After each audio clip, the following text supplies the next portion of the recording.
હરણી પોલીસે મોટી સફળતા મેળવી છે। પોલીસની ટીમ પેટ્રોલિંગમાં હતી ત્યારે ગોલ્ડન બ્રિજ ઉતરતા રોડની બાજુમાં બિનવારસી હાલતમાં પડેલી સફેદ બંધ બોડીની બોલેરો પિકઅપ ટેમ્પોમાંથી ભારતીય બનાવટનો વિદેશી દારૂનો જથ્થો ઝડપી પાડ્યો છે।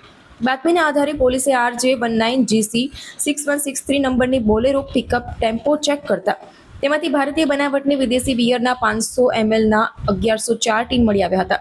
જપ્ત કરાયેલા દારૂની કિંમત આશરે 2,42,880 તથા બોલેરો પિકઅપની કિંમત 2 લાખ મળી કુલ 4,42,880નો મુદ્દામાલ કબજે કરાયો છે।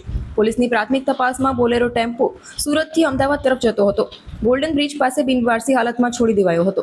ટેમ્પોનો ચાલક ફરાર હોવાથી પોલીસે તેને ઝડપી પાડવા ચક્રો ગતિમાન કર્યા છે।